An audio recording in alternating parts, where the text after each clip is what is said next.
आता मला सांगा, की या डेअरीमध्ये कोणते पदार्थ तयार होतात आणि ते कशा पद्धतीने होतात? म्हणजे प्रोसेस काय असते नक्की त्याची? अच्छा. सुरुवातीला मेन पदार्थ जो आहे आमचा म्हणजे कच्चा माल म्हणजे दूध. हं.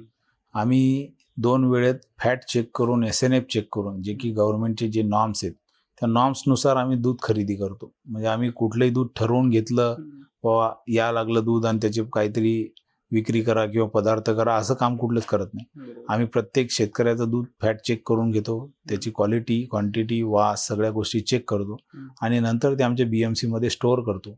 स्टोअर केल्याच्या नंतर त्या BMCमध्ये 4 डिग्रीवर थंड करतो. थंड केल्याच्या मुळं काय होते, की त्यात नको असलेला बॅक्टेरिया वाढत नाही. बरोबर. ते थंड दूध ठेवल्यामुळं आमचं नको असलेल्या बॅक्टेरियाची वाढ होणं तिथंच थांबते. हं. नाहीतर दुधात खूप लवकर बॅक्टेरिया वाढून दूध आंबट व्हायला लागते. आमच्याजवळचं दूध आंबट होणार नाही, कारण आमच्याकडं स्टोअर कॅपॅसिटी चांगली आहे. चांगली. ते चांगलं दूध आम्ही पदार्थासाठी नेत असताना सगळ्यात पहिला आमचा जास्त विकला जाणारा पदार्थ म्हणजे आमचा पनीर आहे. कारण आम्ही सुरुवातीला जेव्हा दुकान सुरू केलं तेव्हा पनीर विक्री होत नव्हतं.